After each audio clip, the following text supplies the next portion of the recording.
Salvatore's comments on the gubernatorial election. I did, yes. Yeah. As part of the jury. All right, Mr. Yes. All right, Yep. Mr. Manager, before we get started, I Yes, want sir. to poll the council about our next tentative meeting, November the 7th, before if we need to make any adjustments. The regular meeting is scheduled for Tuesday, November the 7th at 4 p.m. Is that election day? Yes, sir, Ms. Smith. Yeah, I won't be here that day. Okay, Mr. Mayor, I don't expect to be here either. all right. Is there any, Tommy, you gonna be here? Tommy? Okay. We were wondering about a quorum. Yeah. I expect to be there for both. Kenny, you're not gonna be No, here, right? Angela won't be here as well. I won't be here. Okay, so that's we'll, four that won't be. I won't. That's name is five. 5. Okay, so, Mr. Clerk, what's the, We'll have this ordinance to cancel the meeting to take up at the end of the last item of the upstairs session. all right, Mr. Manager? All right, Mayor, we've got a handful of items to talk you through this evening. Christine Morris, our Chief Resilience Officer, and Katarina Oscarson, the Deputy Resilience Officer, are going to give us an update on the NDRC, the Ohio Creek Plan. And so we had to bump them last time, so we appreciate their patience. And then Terry Chalk, who is Special Assistant to the City Manager, is going to get up and just inform folks about the Waterside Marriott deal. And that'll be actually on your agenda for a vote at your October 24th meeting. And then we started the discussion last meeting about, as a follow-up to the retreat, about boards and commissions. And I know y'all wanted to continue that conversation, so we'll give you a chance to do that. And then Suzanne Purrier and I will give you a sort of an overview of what happened at the retreat and look for a little bit of feedback and guidance from you all for where we go from there. So with that, I would ask Christine Morris to start us off. Thank you. Good evening, Mayor, council people, City Manager. It's a really exciting time for us in the Resilience Office. We have gotten to final conceptual design on the NDRC Ohio Creek project. And so Dr. Oscarson is going to give you an update on where we are and a timeline as to how we're moving forward. So I'd just like to bring Katarina up. Good evening, Council, Mayor, City Manager. So I really appreciate this opportunity to give you an update, but before I start, I really want to first thank the Council for the vision in believing that Norfolk could lead the nation in resilience. And I want to especially thank Mr. Riddick and Ms. Graves for their support of the project in their wards. I want to thank the City Manager for his continued support. And I really want to acknowledge the incredible time and expertise and imagination that all of our departments have brought to this project. We also have tremendous community partners in this, including the Elizabeth River Project, Wetlands Watch, the list goes on and on. But most of all, we have really incredible partnership with our residents. And I think the Council will see from a few slides I'm going to show you tonight what this coordinated approach to a project can really achieve. So, as you remember, we were awarded with the Commonwealth a $112 million federal HUD grant to transform water management in the Ohio Creek area. That includes the Chesterfield Heights and Grandy Village neighborhoods. So these red areas are census tracts where we are approved to spend money in. And these hashed blue areas are the watersheds that feed into those census tracts where we can consider using some resources as well, as long as it benefits to those two neighborhoods, again, Chesterfield Heights and Grandy Village. So just to remind you, we are trying to use the city's historic hydrology to our advantage as we try to advance this idea of creating the coastal community of the future, which is really the city that can thrive and live with the water on the coast despite the changing conditions. And so on this map, you can see the Ohio Creek area and a historic creek that used to run from Princess Anne to the Elizabeth River. So the reason we are focusing on this historic hydrology is that we have done a lot of analysis and realized that we flood where we fill those creeks. And so we believe that by restoring some of that old hydrology, we can effectively mitigate some of that problem. And so you can see these red areas are historic shorelines, and our flood maps sort of overlap with those areas. So just a quick reminder of why we flood. So the area, the project area, floods for two reasons. So water is rising in the Elizabeth River River and blocking storms during storm drains during high tides. And at the same time, when we get more frequent storms and heavy rains, our stormwater system gets overflown. So this project is really a community-driven process. The whole idea behind this project began with the community, and they have really been our continuously engaged partners all along. We have held around 9 public meetings in the community since June, and here are just some pictures from our recent outdoor event where we use physical demonstrations to really show residents how these interventions will look like and feel like, so that they could be really informed in our discussions. So up here we try to demonstrate how high the berm is going to be, and we had some educational signs there as well. Down here we try to demonstrate how green infrastructure bump outs that retain a lot of water could look like and feel like. So this was really successful event. We are really committed to this level of engagement throughout the whole project. So now I'm going to take you through some slides to show you where we are. And so right now we are in the final conceptual design stage. So from here on, engineers are really taking over, and we are fairly certain that this is what we are going to be building unless the engineers tell us that we can't. And so right now you are looking at a coastal defense. So this is really what keeps storm surge out of the neighborhood and really, water in the river. And so the reason why we have to do this coastal defense is that, as sea level rises and as we get more heavy and intense storms, we want to make sure that the water doesn't come over the edge and flood the neighborhood. And this green line or yellow line shows you where we will be raising that edge. And we will do that mostly by putting in a green, gradually sloped, vegetated berm. Although in few places we may have to use flood walls because we don't have enough room for the berm.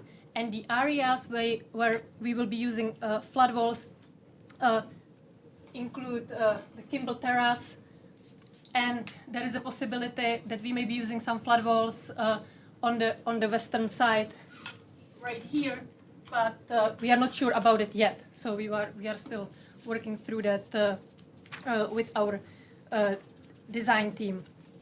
And in front of that berm, we will be installing a living shoreline to really deal with erosion and reduce wave action.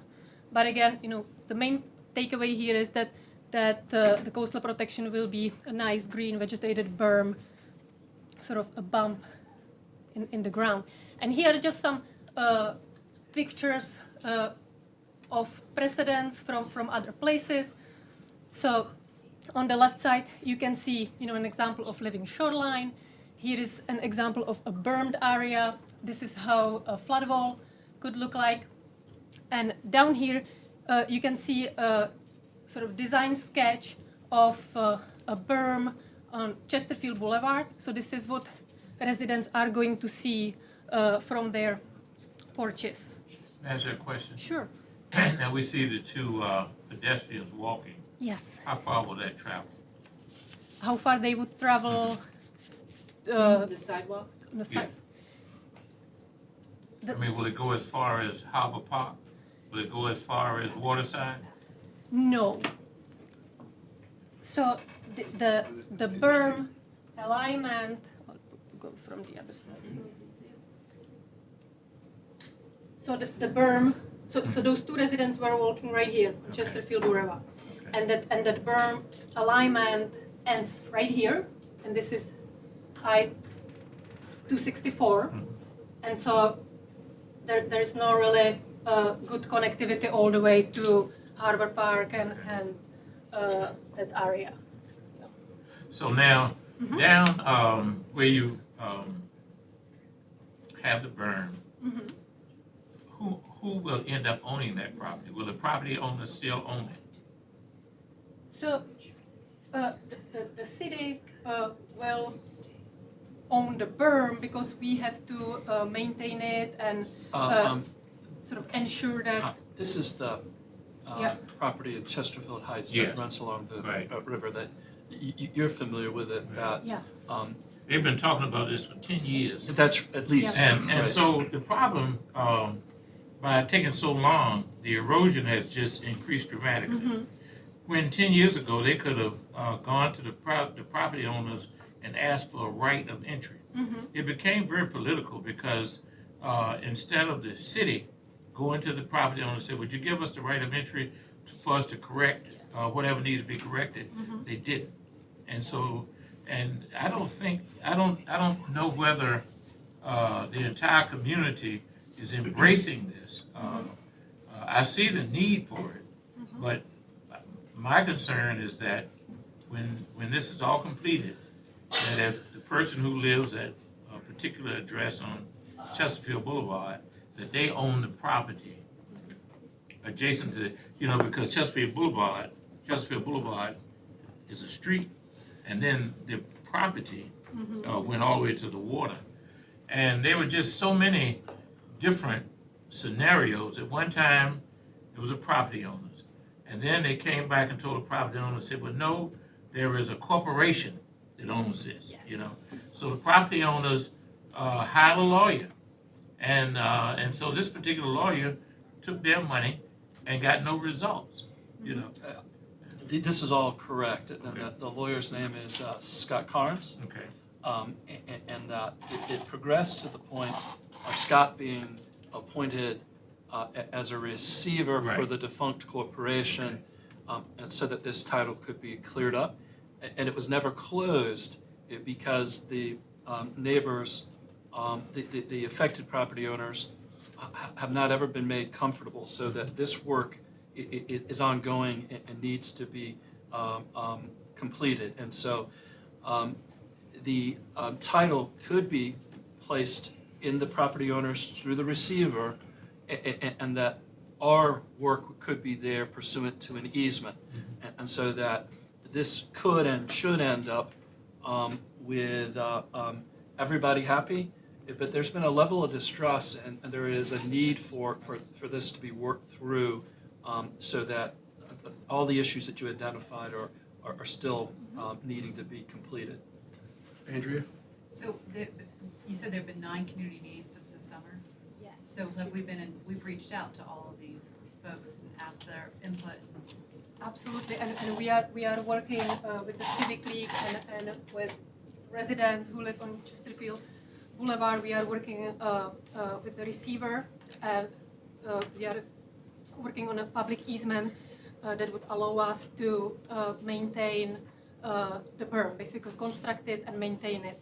So that's what I meant when I said, the city would own it. That really means we will be able to maintain it and operate it and make sure that the structure stays intact and keeps the water out. We will own the public improvements, and Yeah, and the land can exactly. be owned by somebody else.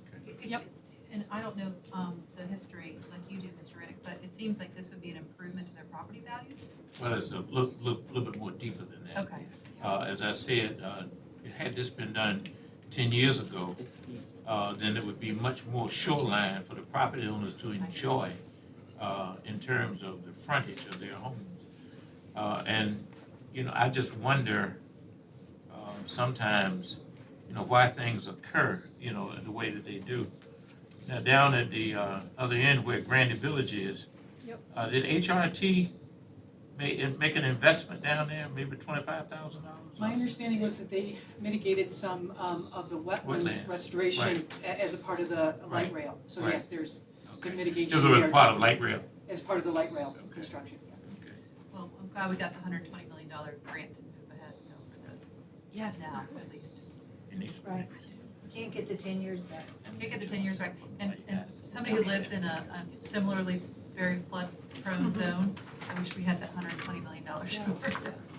So it's good that we're doing it. Well, I guess you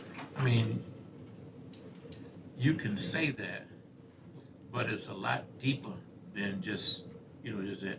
My question is, okay, we got 120 million over there, but Tidewater Drive is still gonna flood. Yes. You're still not gonna be able to get down Tidewater Drive, you know, at Virginia Beach Boulevard, or at Brampton Avenue. And over here, this is, while I see the prudence in it, but it's more beautification than anything else, because like I said, 10 years ago, the homeowners would have had much more property to enjoy. And so when I'm thinking of $120 million going towards flooding, I'm still thinking about, you know, about a month ago, you got in an accident trying to get to city council meeting, we still couldn't get down here. You know, so it looks like to me that the money would have been, and trust me, everybody knows I'm not an engineer. And so for whatever reason, it went, you know, in the direction that it did. I guess, you have a foundation for that. So anyway. Yeah, no, absolutely. And, you know, we submitted the Tidewater area in our application to Right. HUD as well, and this is what HUD chose to fund, and, you know, allocated the money specifically to those 2 census tracts and the watersheds that feed there. And I'm in no way questioning, you know, your presentation Sure. and what you're doing. What you probably hear is frustration from 10 years ago when this thing could have been done correctly, but nothing aimed towards you. Thank you. All right? And just, yeah, in terms of berm, that's why we are creating a lot of sketches like this to really help people understand how the change is going to feel like, and how their view is going to change, and they will be still able to see the water and enjoy the neighborhood the way it is. So that's, if there are no questions about this coastal alignment, I'll move to stormwater. So now I'm going to talk to you a little bit about how we are going to address stormwater. And there are 2 reasons why we have to do that. So first, right now in very heavy rains, this neighborhood is not able to clear all the stormwater. We experience it in many other places in Norfolk as well. And second, as we raise that edge to keep river out, we are creating a condition where less water can drain off the land during the rain. And so we have to make sure that we mitigate for that. And we are going to do that by taking a multi-layered approach to stormwater. And the main goal of this approach is to increase our capacity to hold water in as many places in the neighborhood as we can. And to do that, we will be improving that capacity by implementing several strategies. First, we will be using larger pipes and cisterns underground. Secondly, on the surface, we will be restoring the existing wetland areas, so all those sort of green and blue spaces you can see. And thirdly, we will be improving streets and enhancing them with bioswales and rain gardens and corner bump outs with green infrastructure to infiltrate some of that water. Finally, we will also be working with residents and encourage them to hold water on their property through our Retain Your Rain work. So basically, everywhere you see these dots, that's where we will be putting in those green infrastructure corner bump outs. And everywhere you see these dashed lines, this is where we are going to be putting in those bioswales. At the same time, in some streets, we will be able to put permeable pavement into parking lanes. So that will help us hold some of that water as well. And so the big idea behind this is that when we get a high tide and storm on top of that and heavy rainfall, we have extra capacity to hold that water in those pipes, bioswales, rain gardens, improve wetlands, all those things I just talked about. And if that water gets too high, we have the capacity to pump it out, but that's not our preferred choice. So we have done some extensive modeling and found that these green infrastructure based water catchment features really hold some substantial amount of water and allow us decrease that requirement for pumping. And so from our initial thinking, 4 large expensive pumps, we are down to 3 small pumps because of this innovation that will at the same time make the neighborhood look greener and healthier. And here just some, again, examples of how these interventions will look like. So on this right side, these are pictures from other places, but here you have nice example of an improved sidewalk with a bioswale. This is a corner bump out. This is how we are going to be improving those wetlands and creating storm parks. And this is Marlborough Avenue sketch and Kimball Terrace to show you what people will actually see in the neighborhood. Last thing I want to mention about this stormwater is that as part of this project, we will create a pattern book, much like you see in Huntersville pattern book. But this pattern book will be around green infrastructure for private parcels. And so by doing that, we want to make sure that residents across Norfolk can choose these pre-designed green infrastructure packages that they can implement on their properties. And at the same time, our goal is to really train workforces to be able to construct these type of pre-designed green infrastructure interventions. And we will, of course, test it first in this neighborhood using resources from the grant to see if it works. And then we will study the whole city to understand the typology, to see how the conditions change, and we will include it in that pattern book.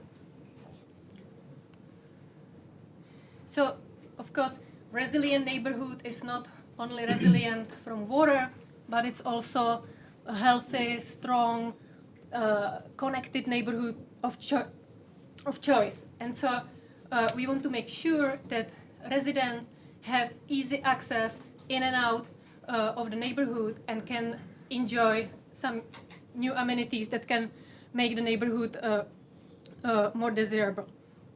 So to improve the connectivity, we will improve entrance and exits at the Kimball Terrace and Ballantyne. So Kimball Terrace is right here. So this road right now floods at 4 feet, and we will realign it and elevate it so that it doesn't flood to 8 feet. And we will be also making improvements to this Ballantyne underpass walkway, which will make it easier for residents to get to the light rail. And see, right now there are only 2 exits out of the neighborhoods, and one of them floods during heavy rain. So this will really enhance the connectivity and the safety of that neighborhood. Dr. Oscar, Sure. Can you just elaborate a little more on the improvement under the 264 Yes, interstate? Yep. How you're going to improve the absolutely. road there, because right now it's very unsafe. Yep, and I actually have a nice picture to demonstrate There that. it is. So this is the current condition. It's very dark, dangerous. We talked to a lot of residents in the neighborhood. They do use this underpass and would really like to see some improvements. And so we showed them several options from other places, and they like this idea of widening the underpass and potentially putting some lights there. So we think that, of course, we are not far enough in engineering to know exactly how it's going to look like, but already today we had a meeting with VDOT to talk about how could we work together to extend that underpass to make it more safer. And at the same time, we are investigating how to better coordinate traffic signals so that people can get out of the neighborhood in more timely manner. This is one of the things I just Yeah. you put down. There are like 3 stoplights there, and they're not synchronized at all. And you'll stop at one in front of the school, then you stop Exactly. at another one, and then you have the one for light rail. You know, so that would be an improvement if you could, you know, incorporate that. Yeah, we are working with our transportation department on to do exactly that. Now, what is that walk up your top? The top picture. What is that? So The top right. The wetland trail. the wetland. Yeah. So these are. Oh, it's actually cut on the slide. Thank you. But these pictures on the right side are precedents from other places. Oh, Because as you could see from this picture, so you know we have one wetland here, and so community expressed an interest in having some wetland trail or a public pier at the end of the Ballantyne. okay. So so one aspect is this connectivity to get people safely in and out of the neighborhood and make the community more connected, which of course helps with economic vitality. And another aspect we are currently working on are community assets and amenities. And so we will be holding imagining sessions with our parks and recreations, NRHA, residents, botanical gardens, and other partners to really talk about what would be the best mix of amenities we could put in this green area right here. Because right now you have nice ball fields there and they flood. Yeah, swimming pool there. Exactly. Yeah. And so we want to improve them and put some fitness stations and other amenities that, of course, determine with the community. So we think that we can accommodate a multi-use playing field, a basketball hall, and those fitness stations. That's sort of what residents told us they would like to see. But this Ballantyne corridor is really a showcase. It's going to become a showcase street for the neighborhood and a gateway that will be accessible to Chesterfield Heights and Grundy Village. And just to show you how it may look like, so this is a sketch of the Ballantyne corridor. So as you can see, we will be demonstrating a lot of those water retention features on a Valentine. So you have pervious pavement, bioswale, corner bump out, and at the same time you will be able to, from light rail, you will be able to pass through this safer underpass, walk through this improved condition, all the way to a public pier that community expressed they would like to see, public fishing pier. And this is one of the places where we may have to put a pump station. So we are investigating how can we use the pump station for an educational purposes, so that it actually doesn't look like a pump station. It would sort of fit nicely into the character of the neighborhood. And at the same time, the pump station would serve as a sort of gate if you want to lock the access to the pier at night. So this Valentine will really become a prototype street of what road can look like in a future coastal community of the future. And here are some examples of those educational playgrounds that we will be working on with community in upcoming months. So this map shows all of the features we just talked about in one map. So this is what we are taking forward to engineering, and we really believe this is truly an elegant solution that protects this area of the city to 100-year storm surge, 10-year rain event, and 2 feet of sea level rise in the future. Many of these solutions are, of course, replicable across the city, across the region, and the entire East Coast. And so we really believe that this project will position Norfolk as a leader in the water management across the nation and internationally as well.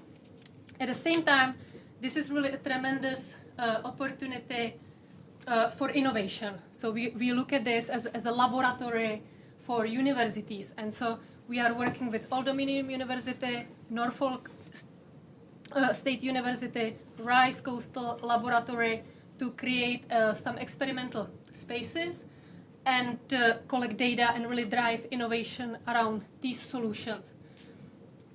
Just to give you one example, we have 4 different wetlands conditions that we can use as experimental cells, and then use that learning across the city, the region, the entire United States. Also, we are scheduled to talk to schools because we want to engage students in our public schools so that they can better understand, what does it mean to live in a tidal community with rising sea level, and how can we work all together to reduce risk to living on the coast. And finally, this is our schedule for the project. So a few weeks ago, we concluded this community feedback on this final conceptual design, and we have to get to permeable schematic drawings by winter 2018 so that construction can start in 2019, because our hard deadline is summer 2022. The project needs to be completed by then. These are slightly conservative dates for, we believe we can get to this milestone a little bit faster. All right. And I would be happy to answer any additional questions. Thank you very much, Katerina. Thank you. All right. Mr. Manager. Hi, Dr. Oscarson, thanks so much. That is, Thank without telling you something you already know, but it's important for folks at home maybe that are seeing some of this stuff for the first time. This is a massive undertaking, and it is significant on a lot of levels. It is significant from just purely an engineering perspective. You heard, I thought the summary was dynamite of talking about this as a laboratory, and Mr. Riddick is exactly right. We're going to do wonderful things in this neighborhood, and yet we've got challenges all over the city. But we are truly learning in this area. We are learning from an engineering perspective. We are learning from a civic engagement perspective. I think there is a lot that's going on out here that we've had some successes and we've had some failure, things where not as many people have shown up as we would hope, and things where lots of folks have shown up. And maybe one of the most creative things that this team did was what you saw in those pictures was literally showing you the scale of the different solutions and samples of what was going out there. So, if you don't work in this stuff every day, if you're a resident, you don't really understand what these folks are proposing for you. So you could see how high some of these things are and how big they are. Working through the HUD processes, working through the Commonwealth of Virginia to get the money to flow and all those things has been a very significant undertaking. But I really believe when we're done, while this will change this neighborhood dramatically, I think it's going to teach us a lot about how we use some of these techniques throughout the city. So really appreciate everything, Christine and Katarina, that you and your The team flooding did. that was eliminated in front of Titan, did the city pay for it or did Titan pay for it? Does anyone know? So those improvements, I think were out of stormwater, if I'm. Kimball Terrace. Kimball Terrace. Yep. We paid for it or did My Titan pay understanding, for it? no, I think it was on the east side of Titan, that culvert improvement. And it was to keep that road from flooding. And who paid for it? I believe the city paid for that. All right, so Mayor, next item we've got is I'm going to ask Jared Chalk to step up and talk to you about the Waterside Marriott, which is being acquired by Lingerfeld Commonwealth Properties. And we're going to ask you to vote next week on an item that we make a commitment. Obviously, we're getting some improvements to the hotel with new ownership, and we believe it creates an opportunity for us to make some improvements to the conference center that we own. And Jared's going to talk you through that, see if you've got questions before next meeting. Good afternoon. Going to talk to you about the development history of the Marriott. Like Doug said, a recent update, a request for city participation in the project, and then a recommendation. So the Marriott was built in 1991, and essentially NRHA owns the land. So the land is owned by NRHA, the developer owns the hotel, and the city owns the conference center. And back in 1991, we also built the Main Street Garage. We did all the pedestrian connectors around it, the sidewalks and lighting. We also have a parking agreement with them for the Main Street Garage. And the original deal also included a percentage of gross rents, and the catering contract, a percentage of revenues were included to the city. But over time, the deal's been renegotiated, and these are no longer part of it. So like Doug said, Lingerfeld Commonwealth Partners based in Richmond has the project, or has the hotel under contract. They've requested city participation in upgrading the hotel and the conference center. They're going to upgrade the rooms, the conference facilities, the lobby, and the rooftop pool. And they close on the purchase either this month or in November, and they've agreed to secure a 20-year extension of the franchise with Marriott. We believe that the purchase price is somewhere around $35 million, and they'll be doing about $15 to $20 million in upgrades on the hotel. The deal that we've come to discuss with them is they would purchase the NRHA-owned land under the hotel, just under the hotel for $1.5 million. NRHA would retain the land under the conference center, and we would retain ownership of the conference center. We would then spend no less than $4 million over the next 3 years in the city's own conference center. That includes the $1.5 million in land proceeds. So essentially, we'd spend another $2.5 million to upgrade the conference center facilities. We would then also, we'd have a performance-based grant that would be paid on an annual basis.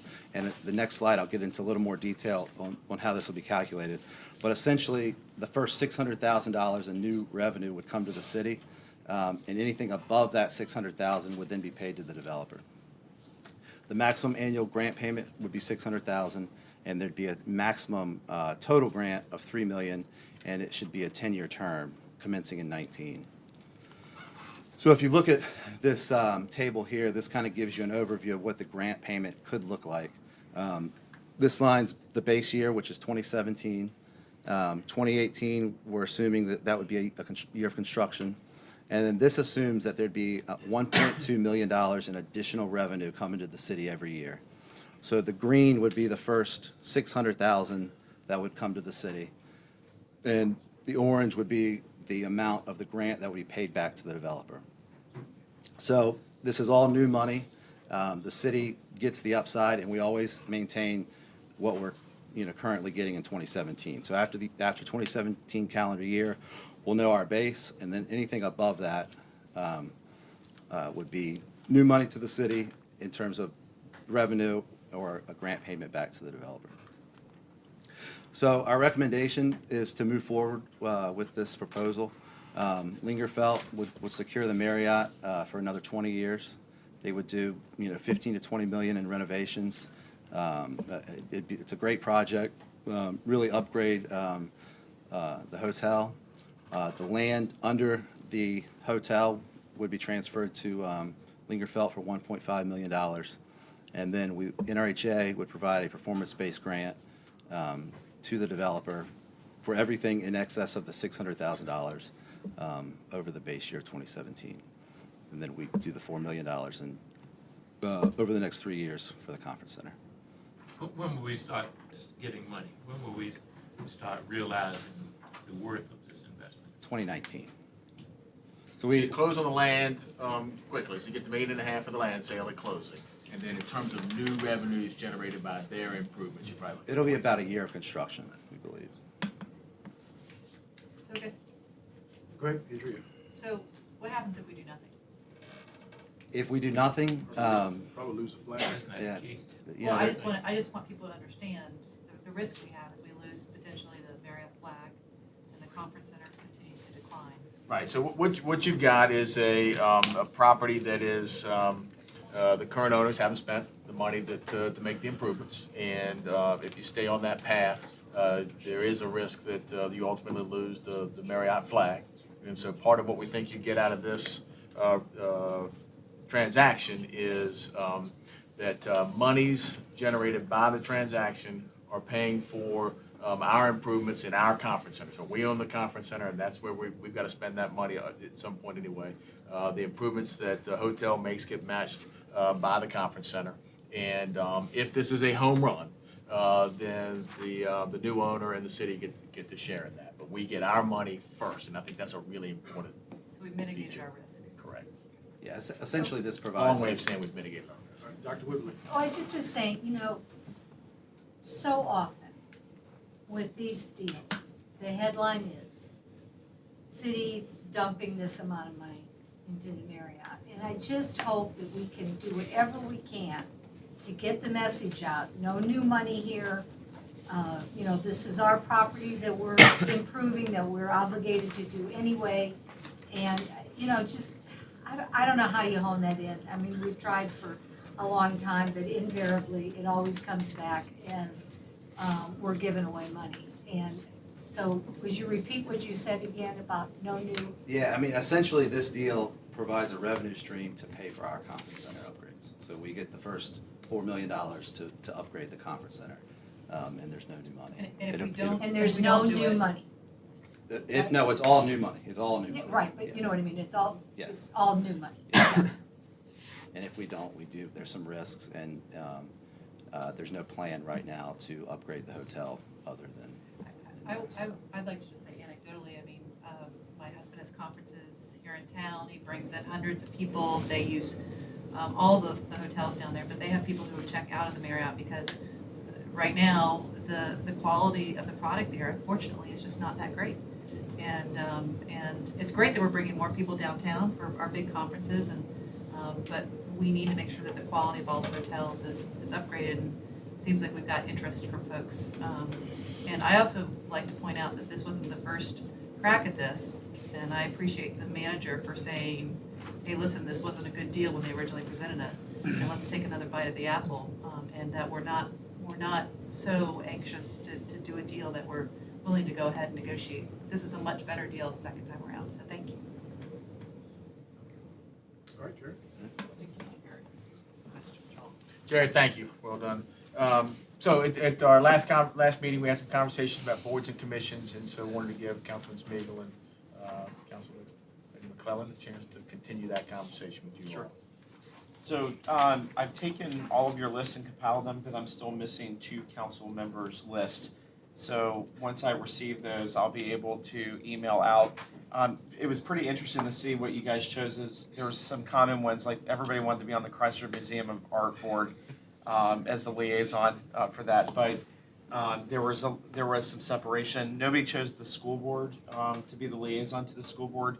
So I added that to Terry's list. Are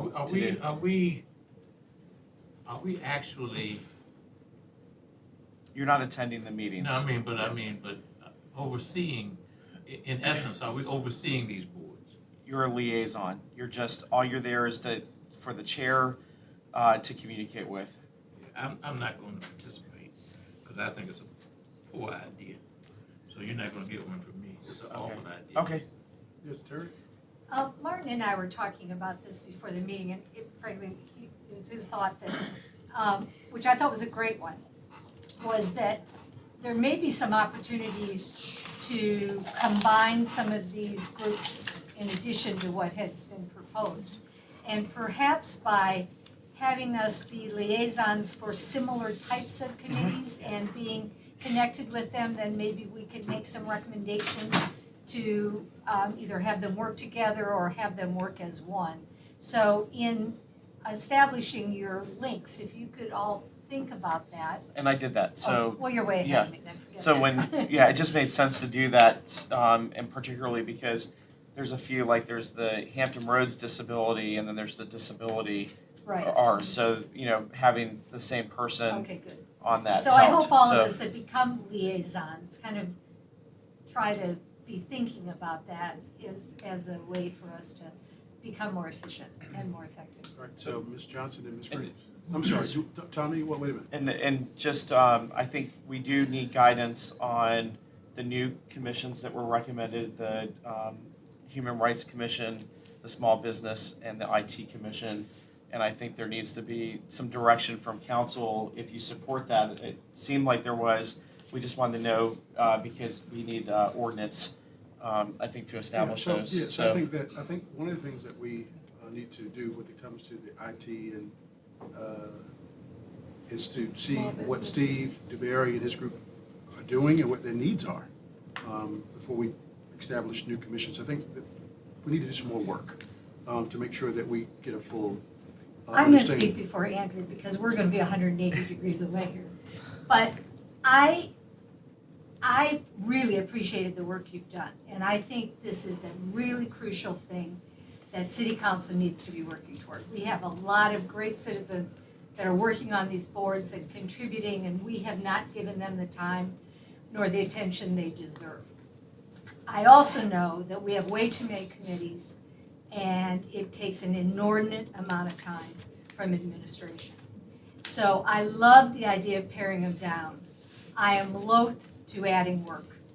And adding these 3 new commissions are going to not only make up for the ones that we've minimized, but they're going to add more work for administration. So I don't think we go into this lightly. I also don't think we have really vetted what we're thinking these groups might do. So my thought is, frankly, I'd like to move ahead with your recommendations as far as assigning liaisons, paring groups down, and then work together to figure out what we need going forward. Some of these groups, I think, might be able to be ad hoc groups that have maybe meet for 3 months, have some assignments, and then sunset. But I don't want to do that yet. And they're called commissions for that reason. So Yeah. commissions have Sunset. sunsets So in them. the They're one supposed to have thing- sunsets in them. The one Yeah. thing, though, very quickly, is I would really like to tonight come up with a date that we're going to use to evaluate our appointments. And I want that put in right now so that does not go away. You That mean needs- appointees or commission Our, appointments? no, our appointees. Now, I Okay. also like the idea of every 3 months doing our commissions. Okay. But we Okay. didn't at the retreat evaluate our appointments and like Doug, like Breck. And so I would like us to put a date. And that was the final point, I think, Andrea, is that we had recommended a personnel committee of Right. 2 So that Terry, would yeah. But we still organize need all that that. date. Yeah, So We need the date. they and would then we organize can- that, they would put the calendar together and then present it to council So Terry and I will come up with some criteria to recommend as the matrix or.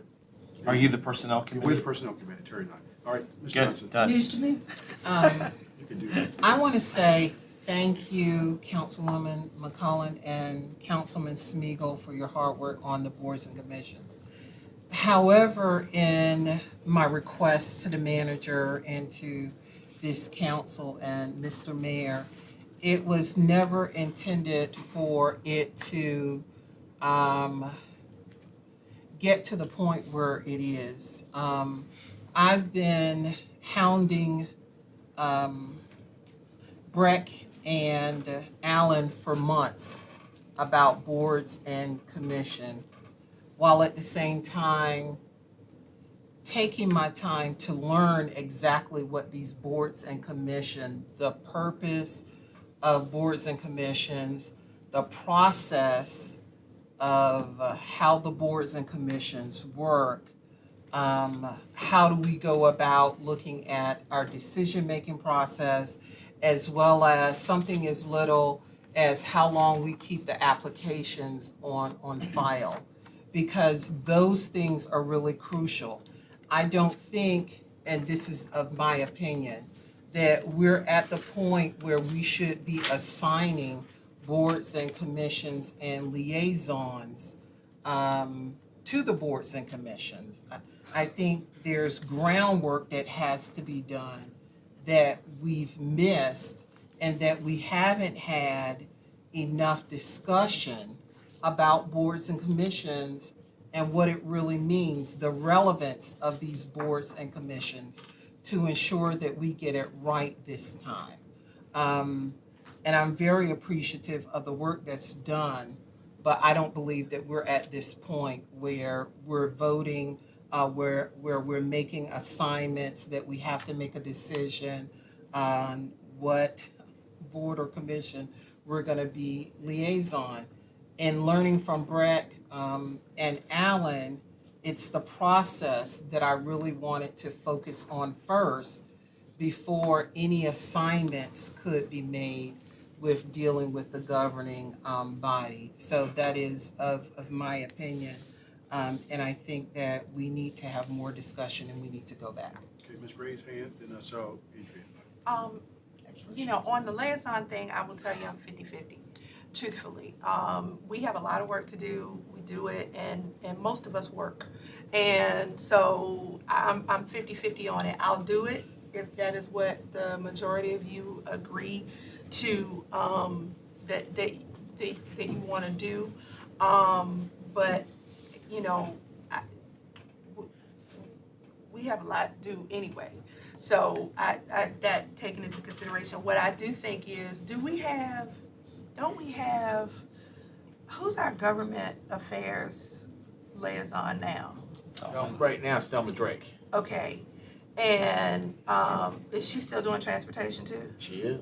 Okay, so Thelma Drake aside for this comment that I'm about to make, but outside of January to March, the government affairs liaison doesn't have anything to do. So I think that the government affairs liaison ought to be the person going over to the school board and sitting in on the school board meetings, to be perfectly honest with you, and taking notes, and then preparing something that is reviewed by the manager and sent out to the council on a weekly basis. They have discussion just like we do. They have open session just like we do. And you know, when the government affairs liaison is in Richmond, January, February, and March, that's one thing. But March through December, they're not doing anything.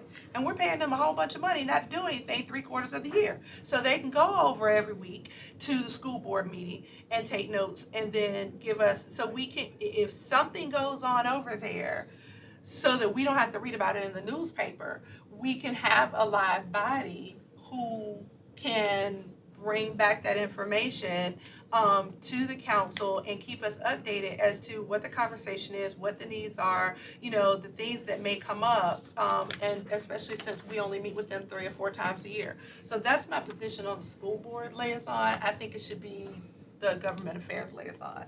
I do support the Human Rights Commission and the Small Business Commission. I'm about 50-50, honestly, on the IT commission, just because I mean, I love IT and I understand the need for us to be technologically savvy, but we don't have a budget that does not have restraints. And so I get, a lot of times IT people have all these great and grand ideas, and all these great and grand ideas come with dollar figures. And kind of once you throw it out there, it's like, oh yeah, the city should do this and the city should do that, without any concern for how much it costs and what we have to deal with, as a city with a budget. So I'm a little concerned about that side of it. And I don't necessarily support a personnel committee that is an in-depth committee. If a couple of you, like Kenny and Terry, want to get together and put together recommendations for an evaluation, I think that's fine, but I think that committee should be ad hoc. I don't think it should be an ongoing kind of committee. I'm not signing up for ongoing. I know, you're on a time schedule. All right. Okay, Andrea and Tommy, I'm sorry. So, I think what we started last week was a start, and I don't think tonight was intended to be a finish. It's a conversation. I do think we need to have a goal in mind in terms of when we wrap this up, because it could go on forever. So I'd like to recommend by the end of the calendar year, ideally, we have a review maybe of the policies and the procedures that you're talking about. I think you and I, we all probably generally feel the same way about the need for some updates on those. The liaison structure was really created solely not for each of us to go to each of these meetings, but rather for the chair of a board or commission to have a specific council person that they could reach out to if they had a policy issue or question that they needed to work with. That was it. Not to be a heavy workload, but just to recognize that these are citizens who are putting a lot of time and effort into it. Andrew, in addition to that, I believe we staff We do staff. We staff those boards, commissions, and authorities. We staff Yeah, them. we do. So there is a person, Sure. a policy person from the administration, or in sometimes legal, that they can bounce things off. So, And then go to clerk. yeah. All right, so Tom. So, wait I'm a sorry. second here. Okay, so, and then with regards to the Technology Commission, I've talked with Steve DeBerry, I've talked with the manager's office, and we already have some entities that are in place that I think we need to work with. We have something called Norfolk Connect, which is a great idea. It meets once a year. It really hasn't done, it's done some work with the broadband issue, but I would recommend that we expand that to look at really a smart cities perspective, look at IoT, look at civic tech, et cetera, recognizing that we have limited funds. I'd like to think that we've got a lot of know-how in our community that could help us maybe utilize our funds better and more efficiently to do more for the city. So, but these are things that I think that we should be working towards. It's October now. Let's try and have a goal, Mr. Mayor, if you'd be willing to look at this, on a continuing basis, and then bring something back. And hopefully maybe by the retreat in February, we have everything rolled up. My big issue though is I want to codify, and I hope you all do, a regular time when we look at vacancies so that they don't just get extended over and over and over again. Okay. Tommy, then Martin, then Dr. Woodley. Yeah, I wanted to respond to Mamie, and maybe we had, I know you were out of town. We had a good discussion last meeting, which I think there were other issues that came out in addition to what you said. So some of the liaison structure conversation was also passion of some other council members and a model of what's done in some other localities. And I think understanding the word liaison at what we planned on doing with that was not to sit in those meetings, as Andrea said, but to just be aware of what that board and commission does. And so when we do appointments, you may have reached out to the chair, or the chair may have reached out to you as well. And then you can, speak about the issues that are going on with that board or commission. The reality is we don't have a lot of boards and commissions. It looks like a lot. When I went through that list and started placing it, it's not as bad as it seems, because there's also a lot of council-appointed positions on there, like the regional jail was on that list, but Martin's been appointed to that. Hampton Roads Transit was on that list, and Andrea is now appointed to that. Hampton Roads Plain District. So there were a lot of boards and commissions listed there. And then there are some on there, too, that meet once a year or don't meet at all, unless there's something that comes up. So when you really bring it down to the core boards and commissions, you're really, if we went to the liaison structure, would be working with some of the major boards and commissions more than the minor. So like I just put Towing Advisory Board under me because nobody picked it, and I was just, well, they don't meet, but really, but if they needed me, I went ahead and added that to it. But there was a lot of people that had passions for certain areas. Martin had, the Architectural Review Board, Planning Commission, that kind of thing, and linked together. So I don't think it's as bad as it probably sounded or looked on that paper when you circled it. And most of us already, you kind of circled what your passion was. I think you chose the library board because you used to be on the library board, so that was something you chose. Just wanted to complete the list, and we'll send it out to you. And then you can say, I'm not interested in that one. I didn't mean to circle it, or if you want to know that 5 people chose the Chrysler Museum of Art, I can put that information in there, but I, just kind of, it didn't really matter to me as long as there was somebody that was representing them. But, we've been talking about this for a very long time, and the last time we brought it up, it got pushed. I mean, it just, and we're going to end up in the same, I don't think is there a sense of urgency with this? I don't know. It depends on what your definition of urgency is, but it just seems like this is the time to do it. Let's go ahead and knock it out, and I don't know if we really need to push it to February, if there's enough council members that are interested in doing this. And the only thing that I would say about the Human Rights Commission and the small business and the IT, I'm not beholden to them, but they seem like priorities of this council. And so our boards and commissions should be aligned to our priorities and things that we want to do as a city. And maybe we need to go back and look at eliminating some more boards and commissions that are not necessarily our priority. Maybe we were too light because we were worried about hurting people's feelings, but maybe we need to go back and look at that list again and maybe end some more, because, I mean, we had the Veterans Commission that we talked about and the Military Economic Development one that were established, and I went back and forth with Andrea on it a little bit. Do we really need 2 military commissions? Could they be combined and service the veterans and do economic development? So I know Captain Beaver, I don't want to step on any toes. I know you're doing some work with them, but maybe we just need to suck it up and say we don't need 2 of those. Let's combine them, and they can serve the same role and start moving towards our priorities. Okay. Martin and Dr. Whibley. Yeah, thank you, Tommy and Andrea. And Tommy, honestly, one of the things that I was really hooked on until you just made these comments was I thought we needed to consolidate more of the boards.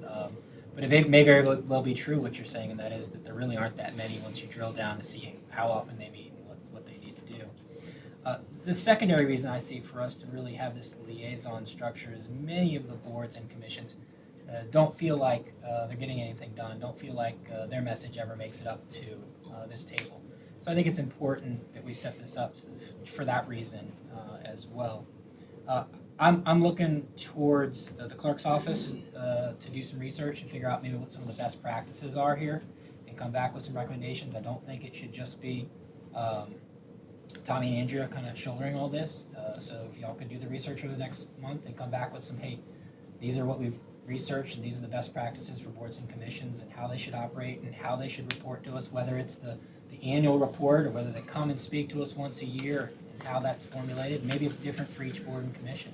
And also, just to add to that, I think that's important because we don't want to put a council member in a position that they have to vote on something that may originate from one of the boards, commissions, and authorities, and then you have to recuse yourself, or you may find yourself in a compromising position. So, Brad, when you look at the best practices, how council members, elected officials, should interface with boards and commissions and authorities, the do's and the don'ts, and when should we not be engaged. So I think that's important.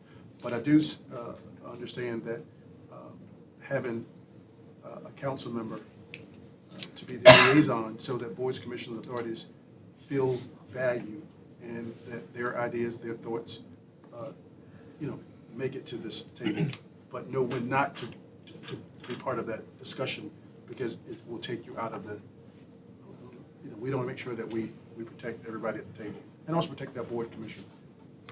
The last thing, if I had to say is, Andrea, I'm totally on board with codifying, hey, we're going to meet on X date or X time in the quarter and do these, fill these vacancies. But I think we also need to couple that with some sort of outreach plan, some sort of recruiting plan.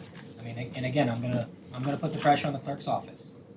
Come back to us and tell us what are the best practices for outreach to the community when we have openings on these boards. How are we gonna get it out there? How are we gonna let the people know not only that we have an opening, but what does that board entail? What is the time commitment involved? What time do they meet? I mean, people need to know. We need to be on social media so that people can see that and we can get the best potential talent for these boards and commissions. A better description of the boards and commissions online would probably be very helpful, because some of them are very vague, and if you read them, you still go, what does that mean, or what do they do? So maybe going back and revamping until we can get a better system in place, those descriptions, and including the dates and times that they meet, so people will understand the obligation. Finish? Okay, Dr. Wood.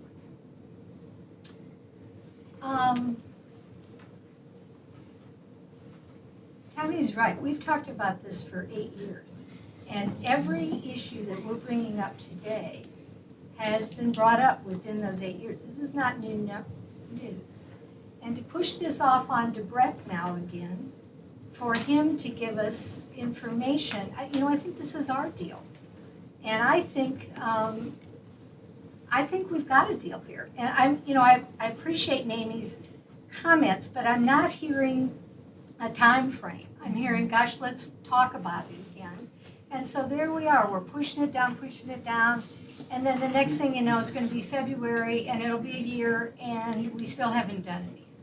Let's start, and then we can always come back and say, well, this isn't working. We're starting slow. We're going to make sure we meet every 3 months. We're going to have somebody just be the connection with these boards. I don't think that puts us in voting jeopardy. And then as I did say, I would like to talk about these committees. But at least let's start there. Let's get going on this. Because, Mamie, when you're saying, well, we need to talk about it more, well, when are we going to do that? Well, in my defense, it does mean when I got on this council, you all continued to talk about boards and commissions. And I'm like, okay, how long are we going to talk about boards and commission? So let's do it. And we never got anything done. So I'm willing to move forward with it, but I also think that what I've learned from Breck and Alan is tremendous to this board that we're trying to get together, because they know how the boards and commission work. And you making the suggestion that we get feedback from them, I think that's going to help us a whole lot through the process of boards and commissions. Well, and maybe just so you know, Alan was involved in the meetings that Tommy and I've had as well, so he was part of that discussion. And at the retreat in February, administration said they would get back to us on plans for the boards and commissions. So can we do this? So we understand there's a desire for a liaison. We'll get that list out for those who want to be part of that. We'll get the list out. Let me back up. Kenny's not on any of them. Yes, he is. I'm giving him fun ones. So let me just say two things, what I'm hearing. I think that we should have definitive timelines about the appointments to boards, commissions, a better description, as Angela said, the mission of the boards and commission, and that needs to be readily available, easy to understand, and that needs to be disseminated. The second thing, as relates to the liaisons, I really think that I would like for Bernard, in conjunction with whomever he needs to do it with, to make sure that we have our do's and don'ts, so that we don't opine, advise, influence a matter that's before board, commission, or authority to put us in this council in jeopardy. That needs to be defined. And if Bernard thinks that that's not a good idea, then he needs to say that we could just be a liaison. But I just don't want to make sure that we're careful, that we're just there to welcome a new board member, to go over the expectations and those kinds of things. I think that's, I believe, is what we're asking here. But Bernard, you want to make sure that we're ironclad here in our role? Yeah. Yes, I think that I'm hearing everybody say that, and I'll be happy to put that, help define that role of liaison, so that it's clear that you're not being obligated to undertake service on the board or otherwise substitute your judgment for it, so that by all means Yeah. that. And we other can councils make do it, so make it's that not, clear. I mean, it's already been established. It's not something that Norfolk's inventing. So there's, Doug, you had it at Portsmouth Council, right? You did. And did you go to their meetings? Did you go to your boards and commission meetings? Calling me out on TV. No, I'm saying. You weren't Not required. necessarily. Not Just say that necessarily. you even go to the You council kept that. You meetings. kept that relationship. And they had somebody to call, and if there was something relevant on the agenda, you went to that meeting. But no, you didn't go. Yeah, okay, that's what I'm saying. And then, so that, and I think the problem with the calendar is that we don't set our year calendar until, our meeting dates, until later this year, right? December is usually when we plan January through, so. We've actually got a draft for you that we're going to bring to the Okay. next meeting. So on that draft, go ahead and add, the 4 meetings that we would do board appointments, right? Because you wanted, Andrea, was it every 3 months that you were? Quarterly is what we did. Quarterly, right? That's what we did. So just add that to that calendar that you present to us on, these are the 4 dates that you're going to do those board and commission appointments. And then the month prior, to have a list of all the vacancies and all those who applied thus far, so that we have a full month to go out and recruit folks appropriately. So just whatever little tweaks we're doing right now are so much better than where we've been. So, I mean, we know that there's a lot of work that needs to be done. Some of it will be when Breck, whatever programs decided to help organize all that. And that's not a decision that needs to be made today, but some of the feedback that's been collected over the last 8 years, on that will hopefully help. Okay. Where's Paul Frame when you need it? I have one thing. Yes. Tree commission. Tree commission. Tommy brought up scheduling, and since you guys are working on a preliminary schedule, I've talked to a couple of you on council about it, but I would like to propose changing our council recess. Currently, we do it the last week in July and the first full 3 weeks of August. I would like to propose, if nobody has a problem with it, making it the full month of August instead of the last week of July and the first 3 weeks of August. That way we get in all our Why don't we July. do all of them? Huh? Why don't we just do August as well? No, that's what I'm saying. Do all of August instead. Normally we do And still the last week of July. no. If- We'll get the first week in well, September but though, if- Mr. Riddick. If according to our, what we can do in Richmond, and the length of time that we can take off, why not take that? Because all of you usually steal a week anyway, so why not just, Because the week following, the first week of September Right. is Labor Day, so we Right. get that week anyway, because we don't have a council meeting the Tuesday after holiday. Yeah. So we would get those Yeah. same, dates. fine, But fine with me. it would keep us in our second and fourth for the council meetings. We wouldn't have to jiggy the schedule. Right. And we do. So Mr. Riddick is saying Angela take July off. Angela, we'll figure it out. We got you. Yeah, all of August would be, and then of course the first week in September rather would be ours anyway because of Labor Day. Any Okay. time for you to ask about Christmas? You always.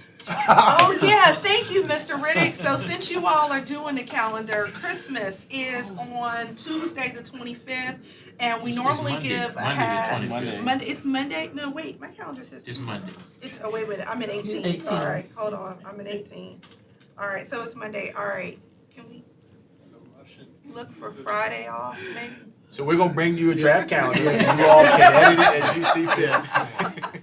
Thank you, Mr. Riddick. Stay the course. All right. Stay the course. All right, we've got one more item. But before we do that, I do want to share a little bit of information just to clarify. We're recruiting for an intergovernmental relations manager, and so I do want you to know that you're right on in terms of the school board. And while that role is particularly intense during the General Assembly session, it is a year-round role. And the reality is we have these regional organizations like HRTPO, HRTAC, Harumfa, HRPDC, some of which have General Assembly members on them, so that person coordinates those activities. We've got remember Chris DeLacy came before you with the Kemper folks, and we have a pretty robust federal lobbying effort now that goes on outside of that session. So I just want you to know that position is very much a year-round position. But I hear you on the school board. We traditionally had a member of the Budget Strategic Planning Office there, but I think the thought of having somebody that comes back and reports to you all instead of coming back and reporting to me, I think is a good one. Just want you to know those roles.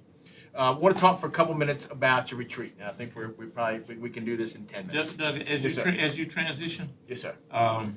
Could you give us a report on our airport, the value of the airport, the land mass, our annual income, any ancillary taxes that we might get from the airport, any income we might get from FedEx, UPS, or any other shippers?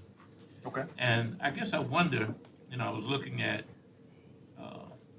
do we really, this sounds really crazy by somebody in Norfolk, not crazy, but questionable.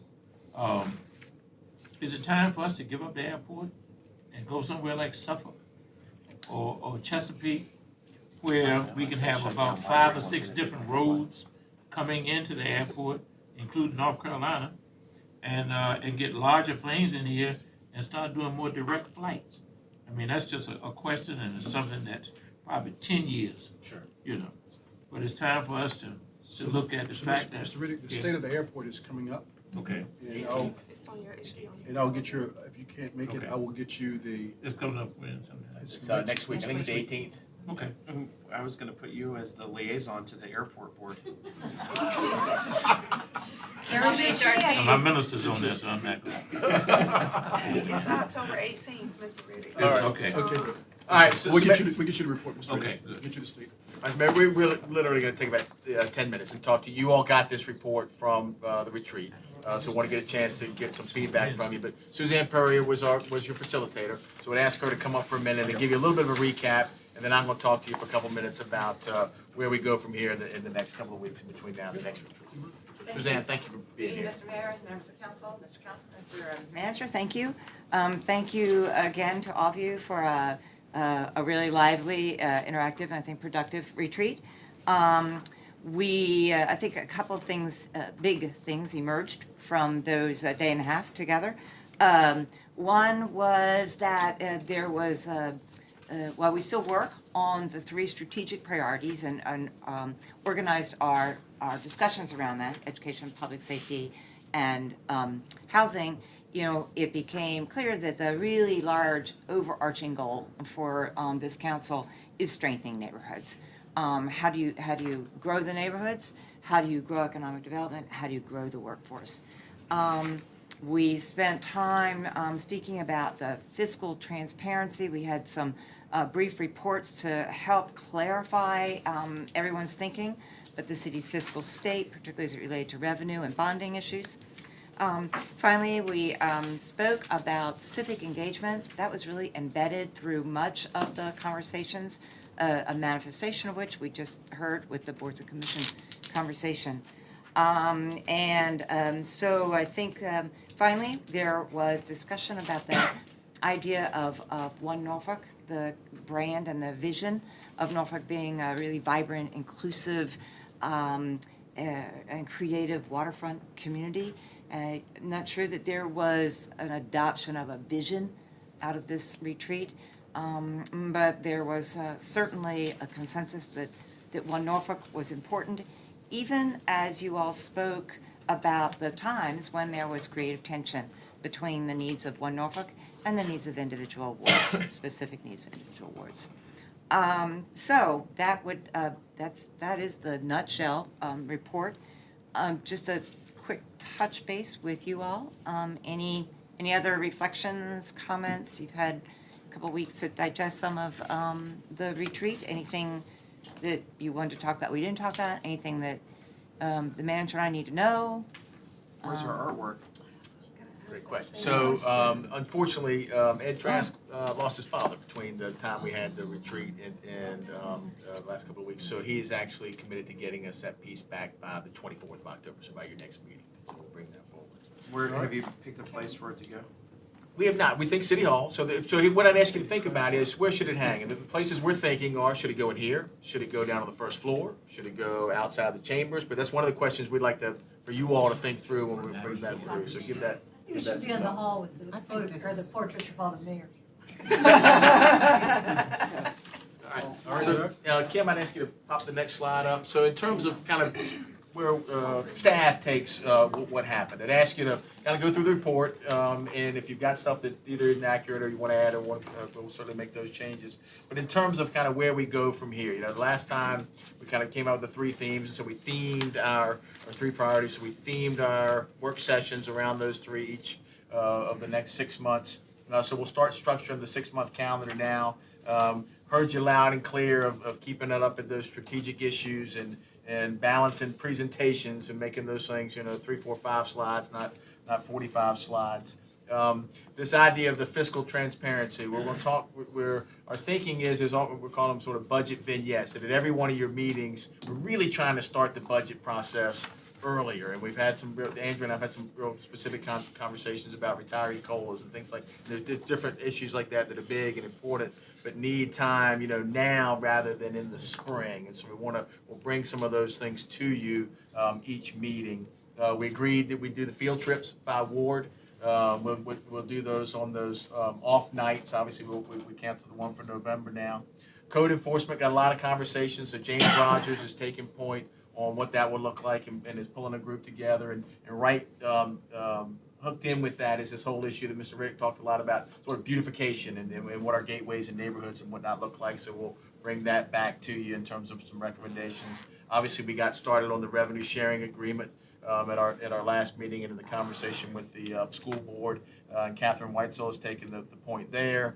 The strengthening neighborhoods and the pilot program, Susan Perry will carry that forward for us. I think communication will just always be a constant theme. One of the things we're trying real hard to do is over communicate, but there'll be times when we get it wrong, but we'll really focus on employees. We'll focus on, and that's one of the pieces that I think I haven't done as well as we'd like to do as we get our full team in, but really getting that feedback both to and from the employees, but how we communicate with citizens, and frankly how you all communicate with yourselves and how I communicate with you all is the pieces that we'll really work on for you in the coming weeks. Kim, one last slide. And I'd ask you to think through. We lean toward the next retreat would be that February time frame. We'll in the calendar. We'll put a suggested date for you there. We'll want to think through kind of what the focus of that one will be. Nothing we're going to decide right now, but be thinking through kind of what you want as you all made clear to me about the week before the retreat. It's your retreat. And so it's your agenda, and it's for you to work on. So be thinking about that as it will be here for you know it. And then we had some different conversation about the location. I thought the attics worked out really well in this case, but we've had conversations about whether it should be in town or out of town, and where it should be, where it might be, and would look for some feedback from you all on that. So you talk about the mid-year retreat in February. February. Yeah, February. Okay. So 3 months from now, we had our retreat in October, so 4 months later, we're doing a mid-year retreat. So you had the retreat September, so October, November. Well, so the thinking is 6 months is what I'm thinking, is where I'm going with this.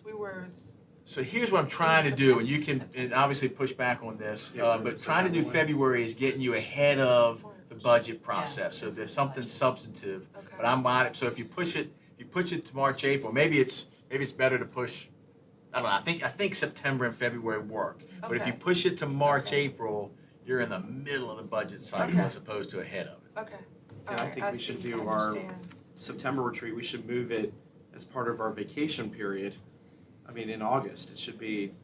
You can take your vacation. No, I'm saying take a week and do it then, and then we go on vacation after that retreat to give staff time to process what we've talked about at the retreat. It's 2 days. All right. So we just ask you to think about those things. Those are the places we'll need some guidance from you all, but that's where we're heading on the retreat. Mayor, that's all we got for you. All right, good. See you upstairs. It was shoe clothes. Well, I understand with the budget thing now. I'm good with that. I'm good with going in February.